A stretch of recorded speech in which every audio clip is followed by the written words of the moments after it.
Hello, நான் உங்கள் Melvin பிள்ளை. உங்களுக்கு தெரியுமா, தேவன் உங்களை அறிந்திருக்கிறார். உங்கள் பேர் தேவனுக்கு தெரியும் என்று உங்களுக்கு தெரியுமா? நான் ஒரு காரியத்தை உங்களுக்கு சொல்லுகிறேன். குயின் எலிசபெத்தை எல்லாருக்கும் தெரியும். இங்கிலாந்தின் அரசி என்னப்பட்ட குயின் எலிசபெத்தை எல்லாருக்கும் தெரியும். ஆனால் எல்லாரையும் குயின் எலிசபெத்துக்கு தெரியுமா என்பதை நாம் புரிந்து கொள்ள வேண்டும். நமக்கு தெரியும் எலிசபெத் யார் என்பது. ஆனால் நாம் யார் என்று எலிசபெத்துக்கு தெரியுமா? அப்படிதான், அதை போலதான் தேவனுக்கு எல்லாரும் தெரியும். எல்லோரும் தேவனை பார்க்க முடியும். ஆனால் நமக்கு தேவனை தெரியும் என்பதை விட நாம் தேவனால் தெரியப்படுகிறோமா என்பதை நாம் கவனித்து பார்க்க வேண்டும். ஒருவேளை நீங்கள் உங்கள் தகப்பன் மூலியமாய் அறியப்பட்டிருக்க கூடும். ஆனால் நீங்கள் தேவன் மூலியமாய் அறியப்பட்டிருக்கிறீர்களா என்று உங்களுக்கு தெரியுமா? ஏனென்றால் உங்கள் தலையில் இருக்கிற எத்தனை முடி இருக்கிறது என்பதை தேவன் அறிகிறார் என்பதை நீங்கள் புரிந்து கொள்ள வேண்டும்.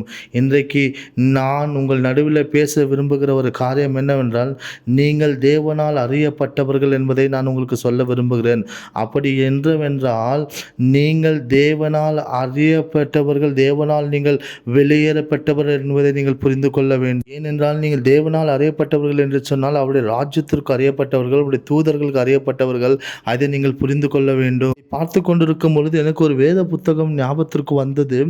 ஏசாயா தீர்க்கதரிசி எழுதின தீர்க்கதரிசன புஸ்தகத்திலே 45ஆம் அதிகாரம் அதில் 1-3 வசனங்களை நாம் பார்க்கும் பொழுது, தேவனால் அபிஷேகம் பண்ணப்பட்டவன் அவனுக்கு முன்பதாக எல்லா ராஜாக்களும் அடங்கி இருப்பார்கள், அவனுக்கு கீழ்ப்பட்டிருப்பார்கள். ஏன் என்று சொன்னால் அவன் தேவனால் அறியப்பட்டிருக்கிறான். நீங்கள் அதை கவனித்து பார்க்க வேண்டும். உன்னை பெயர் சொல்லி அழைக்கிற இஸ்ரவேலின் தேவனாகிய கர்த்தர் நானே என்று நீ அறியும்படிக்கு இவைகளை செய்வேன் என்று கர்த்தர் அந்த வார்த்தையிலே ஏசாயாவுக்கு சொல்வதை நாம் பார்க்க முடியும். ஏனென்றால் நான் உன்னை என் வலது கரத்தினாலே தாங்குகிறேன் என்று சொல்லுகிறார். ராஜாக்கள் உனக்கு முன்பதாக மணிவார்கள் என்று சொல்லியிருக்கப்பட்டிருக்கிறது. ஏனென்றால் நான் கரடானவைகளை சமமாக்குவேன், மலைகளை தகர்க்க போக பண்ணுவேன். அதனாலே நான் உன்னை அழைக்கிற தேவன் என்று நீ அறிந்து கொள்வாய் என்று சொல்லி ஏசாயாவை பெயர் சொல்லி அழைத்ததை நாம் பார்க்க முடியும். ஏனென்றால் அவனை பெயர் சொல்லி காரியத்தை நான் சொல்ல விரும்புகிறேன். ஒரு வெளிப்பாடு, ஒரு வல்லமை உள்ள வெளிப்பாடு என்னவென்றால், நீங்கள் தேவனால் அறியப்பட்டிருக்கிறீர்கள் என்பதை நீங்கள் புரிந்து கொள்ள வேண்டும். அது ஒரு பெரிய வெளிப்பாடு, வல்லமை உள்ள வெளிப்பாடாக இருக்கிறது. ஒருவேளை நீங்கள் ஒரு கார்ப்பரேட் கம்பெனியில் வேலை செய்கிறீர்கள் என்று சொன்னால் நீங்கள் இப்படியாய் கடந்து போக வேண்டியிருக்கும். நீங்கள் உங்கள் கையில் ஒரு ஐடி வைத்து கொள்ள வேண்டும். அந்த ஐடியை காண்பிக்க வேண்டும். அதற்கு பிறகு உங்கள் முகத்தை காண்பிக்க வேண்டும். உங்கள் முகம் காண்பிக்கப்பட்ட பிறகு உங்கள் குரலை நீங்கள் சொல்ல வேண்டும். உங்கள் குரலை சொன்னால் அந்த கதவு திறக்கப்படும். அப்பொழுது நீங்கள் அதற்குள்ளே பிரவேசித்து நீங்கள் போய் உங்கள் வேலைகளை செய்வீர்கள் அல்லவோ. உங்களுடைய காரியங்கள் அங்கே குறிக்கப்பட்டிருக்கிறதுனால கதவுகள் திறக்கப்படும். உங்கள் பேரினாலே நீங்கள் உள்ளே போக அனுமதிக்கப்படுவீர்கள், நீங்கள் வைத்திருக்கிற இடத்திலே. இப்படித்தான் தேவன் நம்மை உங்கள் பெயர் சொல்லி அழைத்திருக்கிறேன் என்று கர்த்தர் சொல்லும் பொழுது, கர்த்தர் சொல்லப்பட்டிருக்கிற இடத்திற்கு வாசல்கள் திறந்து நாம் உள்ளே போவதற்கு நமக்கு வழிகள் திறக்கப்பட்டிருக்கும். கர்த்தர் நம்மை அழைத்திருக்கிறாரே, ஆனால் உங்கள் பெயரை சொல்லி அவர் நம்மை அவருடைய ராஜ்யத்திற்குள்ளே வருவதற்கு நம்மை அனுமதிக்கிறார் என்பதை நாம் புரிந்து கொள்ள வேண்டும். நாம் தேவனால் அறியப்பட்டிருக்கிறோம். தேவனுக்கு உன் பேர் தெரியும் என்பதை நீங்கள் அறிந்து கொள்ளுங்கள். நீங்கள் உள்ளே போவதற்கு அவர் அனுமதி கொடுப்பதற்கு உங்கள் பேர் அவருக்கு அறியப்பட்டிருக்க வேண்டும். இங்கிலாந்திலே நான் ஒரு முறை போயிருந்தபோது, நான் அந்த பேலஸ்குள்ளே போயிருந்தபோது அங்கே நடந்து கொண்டிருந்து பார்த்து கொண்டிருந்த போது அந்த அரண்மனையை, அங்கே கொடிகள் இருந்தது, அங்கே மனிதர்கள் இருந்தார்கள். அநேக காரியங்களை நான் பார்த்து கொண்டிருந்த போது நாம் அங்கே அந்த கேட்டுக்கு முன்பதாக நின்று அதை பார்க்க வேண்டும். அதெல்லாம் பார்க்கும் பொழுது கர்த்தருடைய ராஜ்யம் எவ்வளோ பெரியது நமக்கு. உலகத்தில் ஒரு அரண்மனையை இவ்வளோ பிரம்மாண்டமாய், ஒரு உலக ராஜ்யம் இவ்வளோ பிரம்மாண்டமாய் கட்டப்பட்டிருக்கும் பொழுது கர்த்தருடைய ராஜ்யமானது எவ்வளோ பிரம்மாண்டத்திற்குரியது, எவ்வளோ பிரம்மாண்டமாய் அது கட்டி வடிவமைக்கப்பட்டிருக்கும். அதிலே நம்முடைய பேர் அறையப்பட்டிருக்கிறதும் நாம் அதிலே ஒரு ஆட்களாய் நிற்கும் பொழுதும் அது நமக்கு எவ்வளோ பெரிய ஒரு பாக்கியமாய், ஒரு இயற்கைக்கு அப்பாற்பட்ட ஒரு பாக்கியமாய் இருக்கிறது என்பதை நாம் புரிந்து கொள்ள வேண்டும். நேரங்களிலே அரண்மனைகளுக்குள்ளே நுழைய வேண்டும் என்று சொன்னால் அங்கே அந்த கதவின் அன்றி வந்து நிற்கும் பொழுது உங்களை அவர்கள் அடையாளம் அடையாளம் கண்டு கொண்ட பிறகுதான் அந்த கதவை திறந்து விடுவார்கள். அப்படிதான் நாம் தேவனால் அடையாளம் கண்டு கொள்ளப்பட்டிருக்கிறபடினாலே தேவன் பரலோக ராஜ்யத்தை திறந்து நம்மை அனுப்புகிறார். அதற்குரிய அனுமதியை நாம் பெற்றுக்கொள்கிறோம் என்பதை நாம் மறந்துவிடக்கூடாது. ஏனென்றால் அநேக மனிதர்கள் தங்கள் பெயர்களினாலே அவர்கள் அறியப்படுகிறார்கள். ஏனென்றால் அவருடைய பெயர்கள் அவர்களுக்கு அதிகாரமாக இருக்கிறது. அப்படிதான் நமக்கும் கர்த்தரால் அறியப்படுகிற நம்முடைய பேர் நமக்கு அதிகாரமாக இருக்கிறது. எனக்கு அன்பார்ந்த நண்பர்களே, தேவன் உங்களை தம் பேரை கொண்டு அறிந்திருக்கிறார் என்பதை நீங்கள் மறந்துவிடக்கூடாது. ஏனென்றால் நாம் அதற்கு தகுதி உள்ளவர்களாய் மாற்றுவதற்கு தேவன் நம்மை அறிந்திருக்கிறபடினாலே நாம் அதை புரிந்து கொள்ள வேண்டும். ஏனென்றால் தேவன் எதை குறித்து பார்ப்பதில்லை. உங்கள் பேர் அழைக்கப்பட்டிருக்கிறதும் நீங்கள் பரலோகத்திலே அறிவிக்கப்பட்டிருக்கிறீர்கள் என்பதை அதை தேவன் பார்க்கிறார் என்பதை நீங்கள் கவனித்து பார்க்க வேண்டும். எனக்கு அன்பான நண்பர்களே, நாம் பரலோகத்தில் அறியப்பட்டிருக்கிறோம். நம்முடைய பேர் பரலோகத்தில் எழுதப்பட்டிருக்கிறது. ஜீவ புத்தகத்திலே நம் பேர் எழுதப்பட்டிருக்கிறது. அதுதான் இயேசு கிறிஸ்து ரத்தத்தினாலே நமக்கு எழுதப்பட்டிருக்கிறது. நாம் அந்த சந்தோஷத்தில் நிறைந்தவர்களாக இருக்கிறபடினாலே நாம் ஆசீர்வதிக்கப்பட்டவர்கள். ஏனென்றால் நாம் தேவனால் அறியப்பட்டவர்கள். நாம் ராஜாக்களின் ராஜாக்களாகிய இயேசுவின் மேலே நாம் அறிவிக்கப்பட்டிருக்கிறதுனாலே நாம் சந்தோஷத்திலே மகிழ்ச்சியாய் நாம் நம்முடைய ரட்சிப்பிலே களி கூற வேண்டும். இதுதான் தேவன் சொல்லுகிறார். ஏசாயாவுக்கு சொன்னது போலதான் உங்களுக்கும் சொல்லுகிறார், உன் பெயரை நான் அறிந்திருக்கிறேன். நீங்கள் அவரால் அபிஷேகம் பண்ணப்பட்டவர்கள். ஏனென்றால் அபிஷேகம் பண்ணப்பட்டவனை முதலாவது தேவன் எப்படி கண்டு கொள்வார் என்றால் அவன் மேல் இருக்கிற அபிஷேகம் அவனை கண்டு கொள்ளும் என்பதுதான் முதலாவது நாம் பார்க்க வேண்டும். நான் இப்படி தான் நடக்கும் என்று விசுவாசிக்கிறேன். கர்த்தர் அழைக்கிறார், சந்தோஷத்தை கொடுக்கிறார், நீ சேர்ந்து கொள் என்று சொல்லுகிறார், அபிஷேகத்தை கொடுக்கிறார். யோவானை கர்த்தர் அழைத்த போது, அவனை பார்த்த போது அவனுக்குள்ளே முதலாவது ஆண்டவர் பார்த்த அவனுடைய அபிஷேகத்தை பார்த்தார். அந்த பேர் அந்த அபிஷேகத்தை தொடும். அந்த அபிஷேகம் அந்த பேரை தொட உயர்த்த செய்யும். உங்கள் பேரோடு கூட உங்கள் காரியங்கள் அடங்கி இருக்கிறத நீங்கள் மறந்துவிடக்கூடாது. உங்களுடைய அடையாளம் உங்கள் பேராக இருக்கிறது. தேவன் விசேஷித்த விதத்தில் எல்லோருக்கும் நாமங்களை கொடுக்கிறார். அந்த நாமங்களை நீங்கள் புரிந்து கொள்ள வேண்டும். அநேகருடைய பேர்கள் அநேகரை தொடும், அநேக காரியங்களை செய்யும். தேவன் உங்களை அறிந்திருக்கிறார். தேவன் உங்களை பேரை கொண்டு உங்களை அறிந்திருக்கிறார் என்பதுதான் முதலாவது தேவன் சொல்லுகிற ஒரு காரியம். உங்களுக்கு தெரிந்திருக்க வேண்டும், தேவன் என்னை எப்படி இந்த அபிஷேகத்தினாலே அறிந்திருக்கிறார். என்ன இந்த அபிஷேகம் என்பதை நாம் புரிந்து கொள்ள வேண்டும். என்ன இந்த அபிஷேகம் என்று நமக்கு தெரிந்திருக்க வேண்டும். அநேக விதமான அபிஷேகங்கள் இருக்கிறது, அநேக விதமான இடங்கள் இருக்கிறது, அநேக விதமான அபிஷேகத்தின் இடங்கள் இருக்கிறது. நான் ஒரு காரியத்தை உங்களுக்கு சொல்ல விரும்புகிறேன். ஒரு அபிஷேகம், நான் விசுவாசிக்கிறதை கர்த்தர் உங்களோடு பேசுகிறார் என்பதை நான் விசுவாசிக்கிறேன். இந்த நேரங்களிலே ஏசாயா 45ஆம் அதிகாரத்தில் வைக்கப்பட்டிருக்கிற அபிஷேகத்தை நீங்கள் பார்க்க முடியும். ராஜாக்கள் மேல் இருக்கிற ஒரு அபிஷேகம். இதுதான் தேவன் அறிகிற ஒரு காரியம். ராஜாக்கள் மேற்கிறவில்லை, அபிஷேகத்தினாலே ராஜாக்களை தேவன் அறிகிறார்.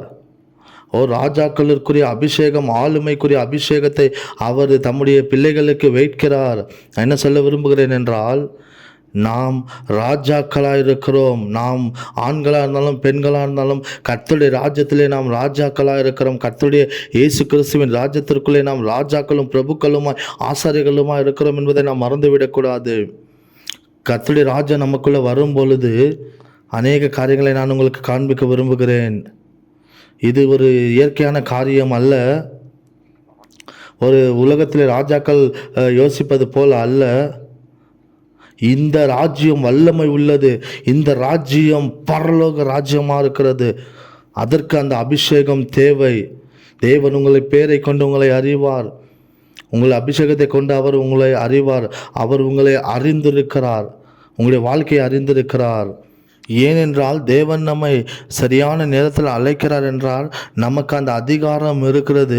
கர்த்தருடைய ராஜ்யத்தில் நமக்கு அதிகாரம் இருக்கிறபடினாலே அவர் நம்ம மேல் அபிஷேகத்தை வைத்து நம்மை பெயர் சொல்லி அழைத்து நம்மை கரம் பிரித்து அவர் நடத்தி போகிறதை நாம் பார்க்க முடியும். கர்த்தருடைய வலது கரமானது எப்பொழுதும் நம்மை நடத்துகிறதும் நம்மை பிடிக்கிறதுமா இருக்கிறது, நம்மை அழைக்கிறதுமா இருக்கிறது. அபிஷேகம் நம்மேல் இருக்கும் பொழுது, அதிகாரம் உனக்குள்ளே இருக்கும் பொழுது, நீ எங்கே போனாலும் பூமியிலே நீ என்ன செய்தாலும் கர்த்தருடைய கரம் உன்னோடு இருக்கும். கர்த்தர் உன்னோடு இருப்பார். அந்த அபிஷேகம் உனக்குள்ளே இருக்கும் பொழுது அது உனக்கு செய்தும், அதுதான் உனக்கு செய்யும். உலகம் என்ன சொன்னாலும் சரி, நீ அதை குறித்து பயப்படாதே, அதை குறித்து சோர்ந்து போகாதே. கர்த்தருடைய அபிஷேகம் உன்மேல் இருக்கும் பொழுது அந்த பரலோக ராஜ்யத்திற்குரிய அழைப்பை தேவன் உனக்கு வைத்திருக்கிறார். இவைகளெல்லாம் உன் பெயர் சொல்லி அவர் அழைத்திருக்கிறார். உன் பெயர் அவரால் அறியப்பட்டிருக்கிறது. அதை மறந்து போகாதே என் சகோதரனே. இரண்டாவது காரியம், எதற்கு அபிஷேகம் வருகிறது என்பதை நாம் பார்க்கிறோம். எதற்கு நம்மேல் அந்த அபிஷேகம் ஜனங்கள் மேல் வருகிறது? இது எழுதப்பட்டிருக்கிறது. அந்த ஆயுதங்களை பலப்படுத்துவதற்கு அந்த அபிஷேகம் நமக்கு தேவை. ஏனென்றால் அந்த அபிஷேகம் எதற்கென்றால் பூமியில் இருக்கக்கூடிய அந்தகார ராஜ்யங்களை, பிசாசின் வல்லமைகளையும் நிர்மூலமாக்குவதற்கு அந்த அபிஷேகம் நமக்கு தேவை. அந்த அபிஷேகத்தின் நிமித்தம் பிசாசின் ராஜ்யங்களை நாம் தகர்ப்பதற்கு, நம்மை அவர் பலப்படுத்துவதற்கு அந்த அபிஷேகம் நமக்கு வேண்டும். அதனாலே தான் அவர் நம்மை பேர் சொல்லி அழைக்கிறார். ஏனென்றால் நாம் உலகத்திற்கு வெளிச்சமாக இருக்கிறோம் என்பதை நாம் புரிந்து கொள்ள வேண்டும். நாம் தான் இந்த உலகத்திற்கு வெளிச்சு, நாம் தான் உலகத்திற்கு உப்பா இருக்கிறோம், நாம் தான் இந்த உலகத்திற்கு வெளிச்சமாக இருக்கிறோம். இயேசு கிறிஸ்து சொல்லுகிறார், நாம் பிரகாசிக்க பண்ணுவதற்கு அந்த அபிஷேகம் நமக்கு வேண்டும். இயேசு அதை தான் சொல்லுகிறார், நீங்கள் உலகத்திற்கு வெளிச்சமாக இருக்கிறீர்கள். பிசாசை எதிர்த்து நிற்பதற்கு உங்களுக்கு அந்த வல்லமை தேவை, அந்த அபிஷேகம் தேவை. தேவன் சில காரியங்களை சொல்லுகிறார், நீங்கள் ஞாபகத்தில் வைத்துக் கொள்ளுங்கள். சில வேலை செய்ய நான் சில இடங்களுக்கு போயிருந்த போது நான் அங்கே செய்து கொண்டிருந்தேன். அங்கே வேலை செய்து கொண்டிருக்கும்போது அவர்கள் சில ஆவிக்குரிய காரியங்களினாலே செயல்பட அவர்கள் ஆரம்பித்து கொண்டிருந்தார்கள். ஆனால் அவர் கடினப்பட்டார்கள். அவர் என்னை கேட்டார்கள், இந்த மனிதனை உன்னால் கட்ட முடியுமா என்று கேட்டார்கள். நான் சொன்னேன், முடியும். இயேசு என்னிடத்தில் சொன்ன ஒரு வார்த்தை, நீங்கள் ஒரு மனுஷனை பிடிப்பதற்கு முன்பதாக அவனை கட்ட வேண்டும். வேதத்திலே அதுதான் எழுதப்பட்டிருக்கிறது. பலவானை முந்தி கட்டினாலே ஒளிய அவனுடைய உடைமைகளை நீங்கள் கொள்ளையிட முடியாது என்று வேதம் சொல்லுகிறது. அதனால் அந்த பலவானை கட்டுவதற்கு அந்த அபிஷேகம் நமக்கு தேவை. அந்த அபிஷேகம் இல்லாமல் அந்த பலவானை கட்ட முடியாது. அவனுடைய உடைமைகளை நாம் கொள்ளையிட முடியாது. அதை கட்டுவதற்கு கர்த்தர் நமக்கு பலன் தருவதற்கு காரணம் இந்த அபிஷேகம் நம்மேல் வரும் பொழுது.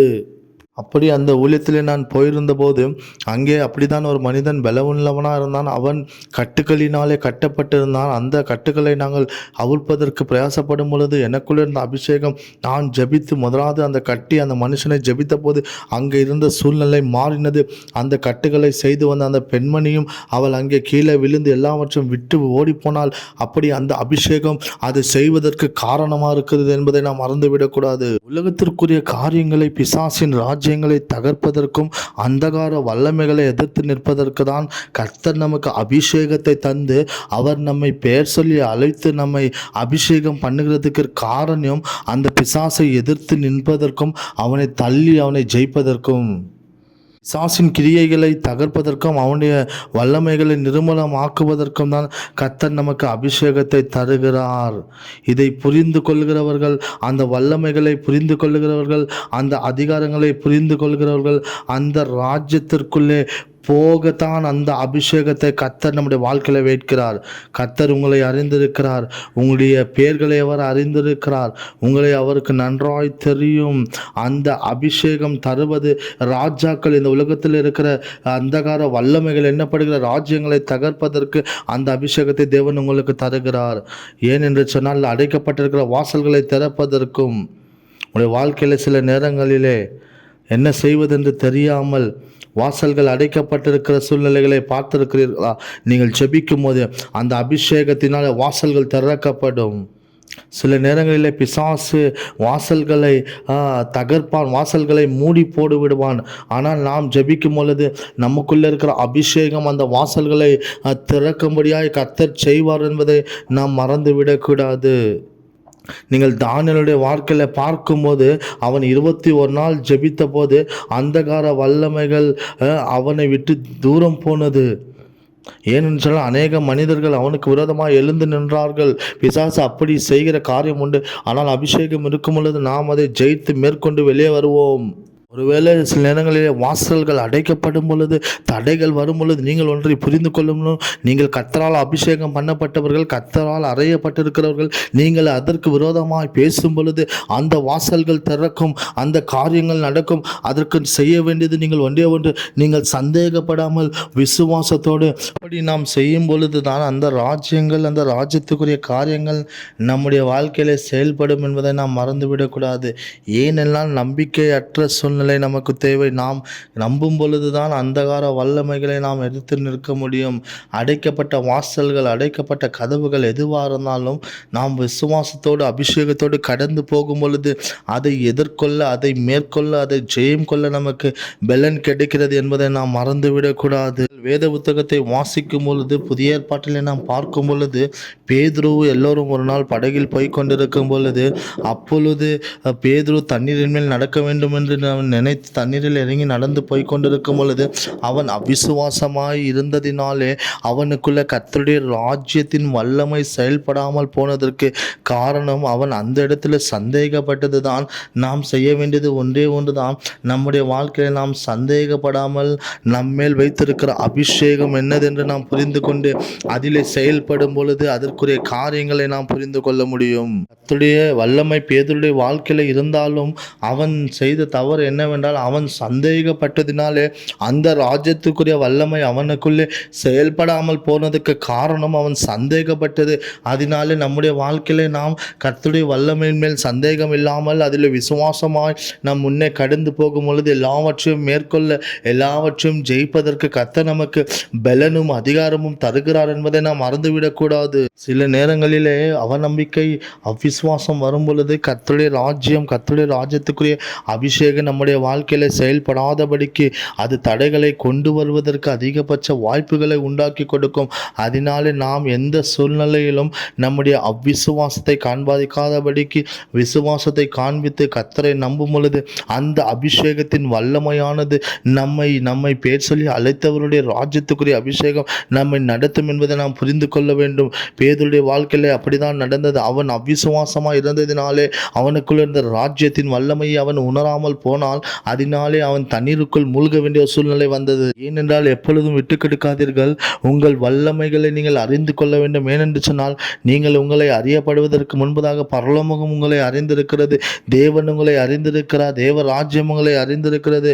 கர்த்தருடைய பிள்ளைகளை தேவன் அறிந்திருக்கிறார். ஏனென்றால் சூழ்நிலைகளை மாற்றுகிற வல்லமை அபிஷேகத்தை கர்த்தருடைய பிள்ளைகளாக இருக்கிற நம்முடைய வாழ்க்கையில் ஆண்டவர் கொடுக்கிறார்.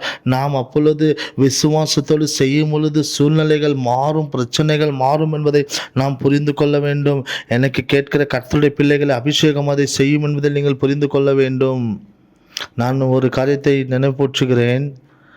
என்னுடைய வேலையில் ஒரு காரியம் இருந்தது. அது நன்றாய் போகவில்லை. சில மிஷனரி வேலைகளை நான் செய்ய வேண்டியதாக இருந்தது. அப்பொழுது நான் அனாதைகளையும் சில ஊழியங்களையும் பார்க்க வேண்டுமா இருந்தது. நான் அதை பார்த்து கொண்டிருந்தேன். ஆனால் எனக்கு அது போதுமான காரியங்கள் இல்லாமல் இருந்தது. ஆனால் ஒரு மிஷனரி அதிலே மரித்து போனார். குடும்பங்களை விட்டு, மனைவியை, பிள்ளைகளை விட்டு மரித்து போனார். நாம் அந்த அடக்க ஆராதனை செய்வதற்கு எங்களிடத்தில் பணம் இல்லாமல் இருந்தது. அப்பொழுது நான் ஒன்றை நினைவில் வைத்து கொண்டேன். நான் ஒரு காரியத்தை மாற்றுவதற்கு நான் ஆண்டவர்கிட்ட சொன்ன, ஆண்டவர் உம்முடைய நாமத்தில் இந்த சூழ்நிலைகளை நாங்கள் மாற்றுகிறோம், ஆண்டவரே எங்களுக்கு தேவையான பணங்களை தாரும் என்று நான் ஆண்டவரை பார்த்து சொன்னபோது அந்த நேரத்தில், அந்த நாளிலே எங்களுக்கு அந்த அடக்காராதனை செய்வதற்கு எங்களுக்கு உதவி வந்தது. ஏனென்றால் என்னுடைய அபிஷேகம், எனக்குள்ள இருந்த அந்த கர்த்தருடைய அபிஷேகம் அதை செய்தது. அந்த வார்த்தைகளை நாம் அறிக்கையிடும் பொழுது, ராஜ்யத்துக்குரிய வார்த்தை நமக்குள்ளே இருக்கும் பொழுது, அபிஷேகத்தின் வல்லமை இருக்கும் பொழுது அந்த காரியங்களை செய்து முடிக்கும். அப்பொழுது அந்த மிஷினரியுடைய அடக்க ஆராதனையை நாங்கள் அழகாய் செய்து முடித்தோம். எங்களுடைய நண்பர்களிடத்திலிருந்து எங்களுக்கு உதவி வந்ததை நாங்கள் கவனித்து பார்த்தோம். எனக்கு அன்பான சகோதரர்களை, நான் அதை தான் உங்களுக்கு சொல்ல விரும்புகிறேன். அப்போது எங்களுக்கு வந்த உதவியை நான் கொஞ்சம் கவனித்து பார்த்தது என்னவென்றால், எங்களுக்கு அந்த மிஷினரிக்கு தேவையான அடக்க ஆராதனைக்கு தேவையான அந்த உதவி அன்றைக்கு வந்ததை நாங்கள் பார்த்தோம். இதுதான் அடக்கம். நாம் கர்த்தருடைய ராஜ்யத்தின் அபிஷேகத்தை புரிந்து கொண்டு அதை நாம் அறிக்கை செய்யும் பொழுது இப்படி தான் நடக்கும் என்பதை நான் புரிந்து கொண்டேன்.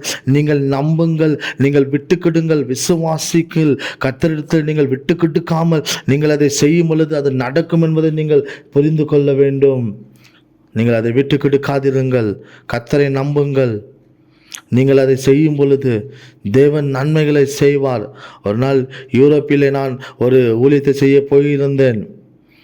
நான் ரோமிலிருந்து ஃப்ரான்ஸுக்கு போக வேண்டியிருந்தது, ஃப்ரான்ஸ்லேருந்து ஸ்பெயினுக்கு போக வேண்டியிருந்தது, ஸ்பெயின்லேருந்து இன்னொரு இடத்திற்கு போய் நான் திரும்பி வர வேண்டியிருந்தது. நான் அங்கே என்னுடைய அறைகளுக்குள்ளே நடந்து போய் கொண்டிருந்த போது நான் ஒரு நாளுக்கு முன்பதாக அங்கே பிரயாணம் பண்ணி கொண்டிருந்தேன். ஃப்ரான்ஸுக்கு போய் கொண்டிருந்தேன். நான் ரோமில் நடந்து கொண்டிருந்த போது என்னிடத்தில் பணம் இல்லை. நான் இவை எல்லாம் செய்து போகலாம் என்று நினைத்தேன். நான் நடந்து கொண்டு போய் கொண்டிருந்தேன். ஆண்டவரே, நான் எனக்கு உம்மை தெரியும், எனக்கு தெரியும். என் கண்களிலே கண்ணீர் வந்து கொண்டிருந்தது.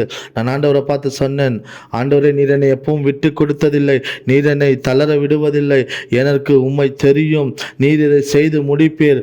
உம்மை எனக்கு தெரியும், உம்மை எனக்கு தெரியும், நீர் இதை செய்வீர் என்று நான் என்னை விட்டு கொடுக்காமல் நான் விசுவாசத்தினாலே நான் எதை செய்ய சித்தமாக இருந்தனோ அதை செய்து முடிக்கக்கூடிய எல்லா உதவிகளும் எல்லா பண தேவைகளும் ஆண்டவர் எனக்கு அன்றைக்கு செய்து முடித்தார். அந்த வீதிகளிலே நடந்ததை நான் இன்றைக்கும் நினைவில் வைத்து கொண்டிருக்கிறேன். அதை தான் உங்களுக்கு சொல்கிறேன். என் நண்பர்களே, என் வாழ்க்கையில் நடந்ததை நான் சொல்லுகிறேன். உங்கள் வாழ்க்கையில் நீங்கள் ஏதாகிலும் செய்ய வேண்டும் என்றால், சூழ்நிலைகள் எதிர்மாறாக இருந்தாலும் நீங்கள் விட்டு கொடுக்காமல் ஆண்டவருடைய சமூகத்தில் உங்களை ஒப்பு கொடுத்து அதை செய்ய நீங்கள் ஒப்பு கொடுக்கும் பொழுது கர்த்தர் நிச்சயமாக உங்களுடைய வாழ்க்கையில் செய்வார் என்பதை நீங்கள் புரிந்து கொள்ள வேண்டும் என்று நான் உங்களுக்கு காண்பிக்க விரும்புகிறேன். என்னை கேட்கிற தேவ பிள்ளைகளே, நீங்கள் இதை புரிந்து கொள்ளுங்கள். கர்த்தருடைய வல்லமை அதை செய்யும், கர்த்தருடைய அபிஷேகம் அதை செய்யும். அநேக சூழ்நிலைகள் நடுவில் கர்த்தருடைய அபிஷேகம் செய்வதற்கு நாம் நம்மை விட்டு கொடுக்க வேண்டும். ஒரு நாளும் விசுவாசத்தை குறைவாக்க கூடாது. நம்முடைய குறைவான விசுவாசம் நம்மை பலவீனப்படுத்திடும். நமக்குள்ளே கர்த்தருடைய ராஜ்யத்தின் அபிஷேகம் இருக்கிறபடினாலே நாம் ஒரு நாளும் தோற்று போவதில்லை என்பதை நாம் புரிந்து கொள்ள வேண்டும். ஏனென்றால் தேவன் விசுவாசத்தை விரும்புகிறார். தேவன் விசுவாசிக்கிறவர்கள் மேல் பிரியமா இருக்கிறார். கர்த்தரை நம்புகிற பிள்ளைகள் மேலே தேவன் பிரியமா இருக்கிறார் என்பதை நாம் மறந்துவிடக் கூடாது. ஏனென்றால் தேவன் அவர் உண்மை உள்ளவர், அவர் நம்பிக்கைக்கு அதிபதி. நாம் நம்புகிற தேவன் உண்மை உள்ளவர், வாக்கு தத்தங்களில் உண்மை உள்ளவர் என்பதை நாம் புரிந்து கொள்ள வேண்டும். சில நேரங்களில் நான் அசாத்தியமான காரியங்களை செய்ய விசுவாசத்தோடு சாத்தியப்படுத்தி நான் அதை செய்ய கர்த்தருக்கு பலன் தருகிறார்.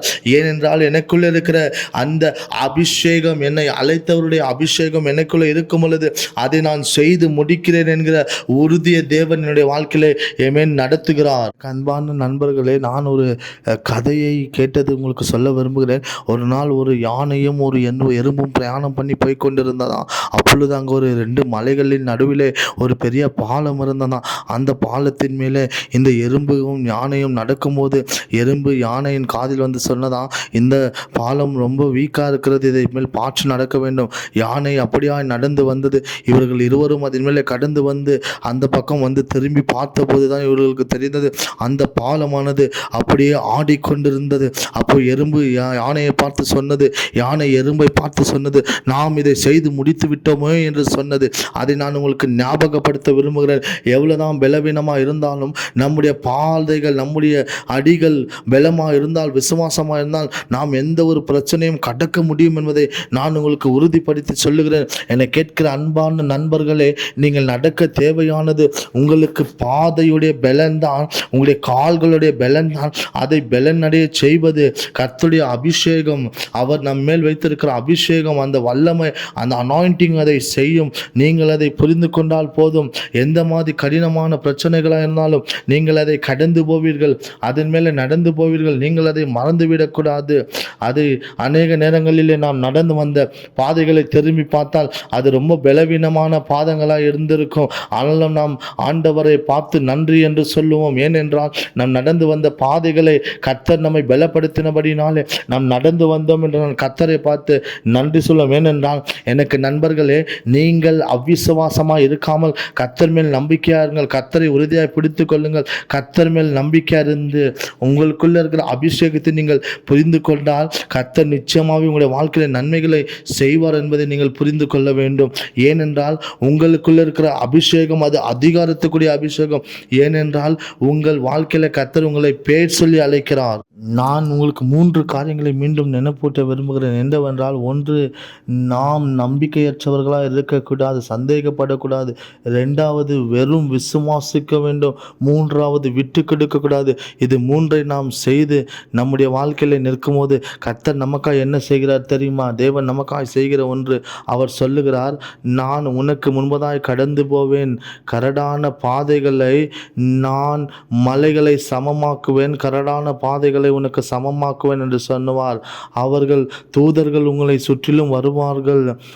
அவர்கள் உங்களுக்கு முன்பதாய் கடந்து போய் வழிகளை ஆயத்தம் பண்ணுவார்கள், பாதைகளை உண்டாக்குவார்கள், பிரச்சனைகளை மாற்றுவார்கள், அந்தகார வல்லமைகளை இல்லாமல் ஆக்குவார்கள், மலைகளை சமமாக்குவார்கள், கரடு முரடான பாதைகளை அவர்கள் செவ்வையாக்குவார்கள். தூதர்கள் நமக்கு முன்பதாய் போகும் பொழுது, கர்த்தர் நமக்கு முன்பதாய் நடந்து போகும்போது இப்படிதான் நம்முடைய வாழ்க்கையில் நடக்கும். அதற்கு நாம் செய்ய வேண்டியது என்ன தெரியுமா? ஏனென்றால் தேவன் அடுத்தபடியாக சொல்கிற ஒன்று, நான் உனக்கு முன்பதாக போய் பாதைகளை செவ்வையாக்குவேன். 2வது சொல்லுகிற வார்த்தை, இரும்பு தார்பால்களை, இரும்பு கதவுகளை முறிப்பேன்.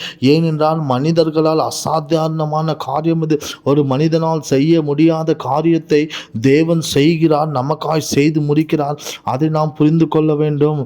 தேவன் சொல்லுகிறார், நான் அதை உடைத்து போடுவேன் என்று கர்த்தர் சொல்லுகிறார். அநேக நேரங்களிலே மனிதனால் அசாதாரணமான காரியம், நம்மால் செய்ய முடியாத காரியங்களை கர்த்தர் அதை செய்து முடிப்பார். இரும்பு தார்பால்களை முறிக்கிறவர், வெண்கல கதவுகளை உடைக்கிறவர், அவர் நமக்காக இதை செய்வார் என்பதை நாம் மறந்துவிடக்கூடாது. எனக்கு அன்பார்ந்த நண்பர்களே, நீங்கள் உங்கள் மேல் இருக்கிற அபிஷேகம், உங்களை அழைத்தவர் உங்கள் மேல் உங்கள் நாமத்தை அறிந்திருக்கிறபடியினாலே நீங்கள் அதை புரிந்து கொள்ள வேண்டும்.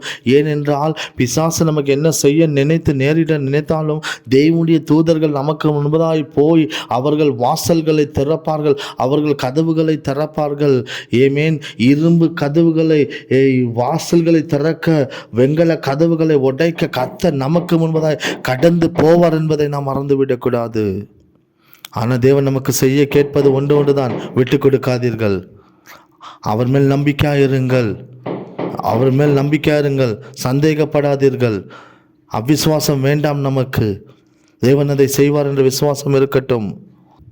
அவர் நமக்கு சொல்லுகிறது, நான் உனக்கு ரகசியங்களை கொடுப்பேன், மறைக்கப்பட்டிருக்கிற ரகசியங்களை கொடுப்பேன், அப்பொழுது நீ அறிவாய், நானே இஸ்ரவேலின் தேவன், உன்னை பெயர் சொல்லி ஆண்டவர் சொல்றார், நான் உனக்கு மறைக்கப்பட்டிருக்கிற ரகசியங்களை நான் உனக்கு காண்பிப்பேன், அப்பொழுது நீ அறிவாய்.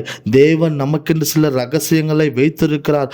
அதை அறிய பண்ண அவருடைய அபிஷேகம் நம்மை நடத்தும், அதை அறிய பண்ண அவருடைய வல்லமை நம்மை நடத்தும் என்பதை நாம் புரிந்து கொள்ளும் பொழுது அந்த அபிஷேகம் அதை செய்து முடிக்கும் என்பதை நாம் மறந்துவிடக்கூடாது. அடுத்தபடியாக நம்முடைய வாழ்க்கையில் நம்முடைய அபிஷேகத்தை அவர் நமக்கு காண்பிக்க விரும்புகிறார். ராஜரீக அபிஷேகத்தை, ஆசாரிய அபிஷேகத்தை, தேவனுடைய அபிஷேகத்தை, தேவனுடைய வல்லமையை, தேவனுடைய அதிகாரத்தை நாம் பெற்றுக்கொள்கிறோம். தேவன் அதை நமக்கு கொடுக்கிறார். அதை நாம் புரிந்து கொள்ள வேண்டும். அந்தகார வல்லமைகளை ஜெயிப்பதற்கு, அந்தகார வல்லமைகளை தகர்ப்பதற்கு, பிசாசை தகர்ப்பதற்கு, அவனை கீழே விழ தள்ளுவதற்கு, அவனுடைய ராஜ்யங்களை இல்லாமல் பண்ணுவதற்கு கர்த்தர் நமக்கு அபிஷேகத்தை தருகிறபடினாலே நாம் அவர் மேல் விசுவாசமாய் நம்பிக்கையாக இருக்கும் பொழுது அவர் நமக்கு வாசல்களை திறந்து கொடுப்பார். நமக்கு தேவையானவைகளை அவர் செய்கிறார் என்பதை நாம் புரிந்து கொள்ள வேண்டும். அதனாலே நாம் அந்த நன்மைகளை பெற்றுக்கொள்வோம், அந்த ரகசியமான இடங்களுக்கு வருவோம். ஆனால் கர்த்தர் நமக்கு நன்மைகளை செய்வார். என்ன அந்த ரகசியமான இடம்? நான் சில காரியங்களை சொல்ல விரும்புகிறேன். நான் அதை என் வாழ்க்கையில் தெரிந்து கொள்ள விரும்புவேன். மறைக்கப்பட்டிருக்கிற இடம், ஒரு ரகசியமான இடம். எங்கே நீங்கள் தேவனை தெரிந்து கொள்கிறீர்களோ, எந்த ரகசியமான இடம் என்று பார்த்தால் நாம் தேவனோடு ரகசியமாய் உறவாடுகிற இடம்தான் அந்த ரகசியமான இடமாக இருக்கிறது. அந்த ரகசியங்களை நாம் புரிந்து கொள்ள தேவ சமூகத்திலே நாம் அமர வேண்டியது அவசியமாக இருக்கிறது.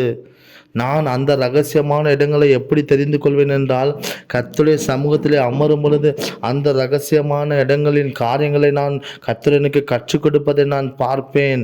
காலை அதிகாலை நேரங்களிலே நான் அதை பார்ப்பேன், மாலை வேளைகளில் அதை நான் பார்ப்பேன், இரவு வேளைகளில் நான் அதை பார்ப்பேன். ரகசியமான காரியங்களை கர்த்தர் எனக்கு அவருடைய சமூகத்திலே அமரும் பொழுது அவர் எனக்கு கற்றுக் கொடுப்பதை நான் பார்ப்பேன். இந்த ரகசியமான இடங்களிலே நாம் ஆண்டவருடைய சமூகத்தில் அமரும் பொழுது நமக்கு தேவையான வெளிப்பாடுகளை, நமக்கு தேவையான அபிஷேகங்களை, தேவையான ரகசியத்தின் வாசல்களை திறக்கிற அந்த வெளிப்பாட்டின் அபிஷேகம் வல்லமையை அவர் நமக்கு கொடுக்கிறார் என்பதை நாம் புரிந்து கொள்ள வேண்டும். நான் அப்படித்தான் ஆண்டவருடைய சமூகத்தில் அதை பெற்றுக்கொள்வேன்.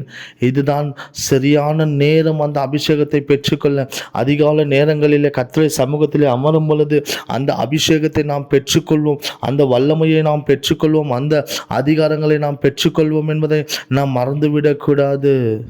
ஏனென்றால் வேதம் சொல்லுகிறது, ஜாமக்காரன் காத்திருக்க வேண்டும். இரவில் மனிதர்கள் உறங்கும் போது பிசாசு செயல்படுகிறான். அந்த நேரங்களிலே நாம் விழித்திருக்கும் பொழுது ரகசியங்களை கர்த்தர் நமக்கு கற்றுக் கொடுப்பார்.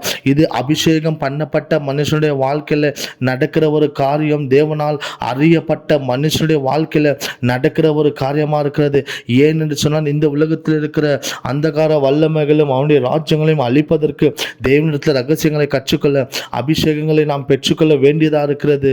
எனக்கு நண்பர்களே, எனக்கு பிரியமான நண்பர்களே, இந்த ராஜரீக அபிஷேகத்தை தேவன் நமக்கு தருகிறதற்கு காரணம், பிசாசின் வல்லமைகளை எதிர்த்து நிற்க, பிசாசின் ராஜ்யங்களை கீழே விழ தள்ளுவதற்கு, சத்ருவின் கிரியைகளை அழிப்பதற்கு அந்த அபிஷேகத்தை நமக்கு தருகிறதினாலே அவர் நம்மை பெயர் சொல்லி அழைத்திருக்கிறார் என்பதை நாம் புரிந்து கொள்ள வேண்டும். எனக்கு அன்பார்ந்தவர்களே, நான் உங்களுக்காக சொல்லுகிற ஒரு வார்த்தை, அந்த அபிஷேகத்தின் வல்லமை உங்கள் மேல் வரட்டும். நீங்கள் தேவனுடைய ராஜ்யத்திற்காக பிரகாசித்து நிற்பீர்களாக.